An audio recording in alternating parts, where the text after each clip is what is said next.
హుస్నాబాద్ నియోజకవర్గ జేఏసీ ఆధ్వర్యంలో హుస్నాబాద్ పట్టణంలోని అంబేద్కర్ చౌరస్తాలో అభినవ్ అంబేద్కర్ మండల కమిషన్ నిర్మాత బీసీ రిజర్వేషన్ల స్ఫూర్తి ప్రదాత బీపీ మండల్ జయంతి సందర్భంగా ఘనంగా నివాళులు అర్పించారు. హుస్నాబాద్ నియోజకవర్గ జేఏసీ కోఆర్డినేటర్ మేకల వీరన్న యాదవ్ మాట్లాడుతూ బీపీ మండల్ 2వ జాతీయ బీసీ కమిషన్ చైర్మన్గా దేశవ్యాప్తంగా ఉన్న 3743 బీసీ కులాల సామాజిక విద్య, వైద్య, ఆర్థిక, ఉపాధి తదితర పరిస్థితులను అధ్యయనం చేసి బీసీల సమగ్ర అభివృద్ధికి మండల్ కమిషన్ నివేదికను 11 సూచికల ప్రమాణంగా తయారు చేసిన 40 సిఫారసులను అమలు చేయవలసిన అవసరం ఉందన్నారు. కాంగ్రెస్ పార్టీ సీనియర్ నాయకులు కేడం లింగమూర్తి మాట్లాడుతూ దేశవ్యాప్తంగా కులగణన చేయాలన్నారు. వీపీ సింగ్ ప్రధానమంత్రిగా ఉన్నప్పుడు మండల్ కమిషన్ను ఆమోదించి రిజర్వేషన్ కల్పించాడని అన్నారు. జేఏసీ నాయకులు కోహెడ కొమరయ్య మాట్లాడుతూ మన రాష్ట్రంలో స్థానిక సంస్థలలో బీసీలకు కనీసం 42% రిజర్వేషన్ కల్పించాలన్నారు.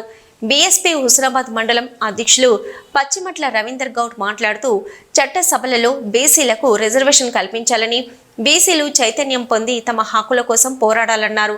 ఈ కార్యక్రమంలో జేఏసీ నాయకులు ముక్కెర సంపత్ కుమార్, నాంపల్లి సమ్మయ్య, ఇల్లందుల లక్ష్మణ్ గౌడ్, వడ్డేపల్లి మల్లేశం, కౌన్సిలర్ వల్లభరాజు, గడిపే బాలు, బూరుగు కృష్ణస్వామి, బీజేపీ నాయకులు కొత్తపల్లి అశోక్, కాంగ్రెస్ పార్టీ హుస్నాబాద్ మండల అధ్యక్షులు బంక చందు, ముప్పిడి రాజిరెడ్డి, కాసుబైన సామరాజు, శ్రీదేవి, పోలు సంపత్, వెంకట నరసయ్య, రవీంద్రాచారి, రాజయ్య, యాదగిరి తదితరులు పాల్గొన్నారు. అవకాశం ఏర్పడుతుంది. దానికి స్ఫూర్తి మన మండల కమిషన్ నిర్మాత బీపీ మండల్.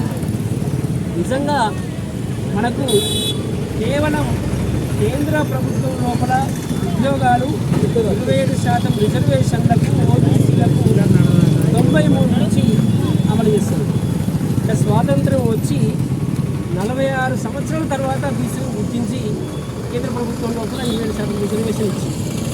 అదేవిధంగా స్వాతంత్రం వచ్చి 62 సంవత్సరాలకు కేంద్ర ప్రభుత్వ విద్యా సంస్థ లోపల చదువుకోవడానికి బీసీలకు ఉన్నప్పటికీ చైతన్యం కొరవడిందా, లేకపోతే మరి పాలకులు బీసీలను గుర్తించలేదా అనేది మనం ఆలోచించి ఆ వైపుగా మన మండల కమిషన్ బీసీలకు రిజర్వేషన్ కల్పించిన మహానుభావుని ఆశయాలను ముందుకు తీసుకుపోవాలంటే మనం 50%, 56% ఉన్నాం. మనమన్న చైతన్యం పొంది ఈ రాజ్యాంగంలో ఇవ్వకపోతే మరి మనం ఓటేసుకోవాలి. ఇప్పటి వరకు భారతదేశంలో నెహ్రూ, ఇందిరాగాంధీ, రాజీవ్ గాంధీ నాయకత్వంలో అత్యధిక ఓట్ల శాతం 32%, 42% వచ్చింది. అంతనే అధికారం వచ్చింది. మొన్న కూడా రేవంత్ రెడ్డి కూడా ఆ శాతమే వచ్చింది. మొన్న చంద్రబాబు నాయుడు కూడా ఆ శాతమే వచ్చింది. అంటే 42% వచ్చి అధికారం వచ్చినప్పుడు 54% ఉన్న మనం ఓటేసుకుంటే ఈ రాజ్యాంగం ఇచ్చిన అవకాశాలను వాడుకోకుండా అయిపోతుంది కదా.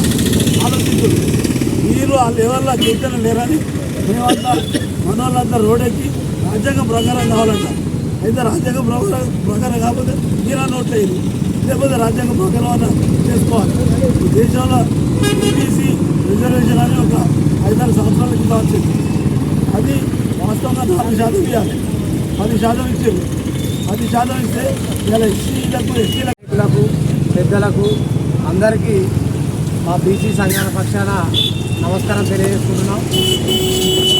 ఈరోజు బీసీల కొరకు, బీసీల ఆర్థిక సమస్యల మీద, వెనుకబాటుతనం మీద కాకే కలెక్టర్ కమిషను, అదేవిధంగా బీపీ మండలికి సంబంధించి కమిషను, ఇప్పుడు ప్రస్తుతానికి రోహిన్ కమిషను వేయడం జరిగింది.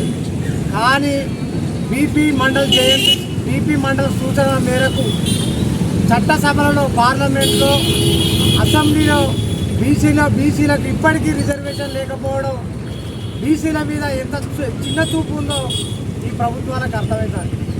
ఈ ప్రభుత్వాలను చూసి మనం అర్థం చేసుకోవాలి. బీసీలకు రాజ్యాంగం రక్షణ ఉండాలి.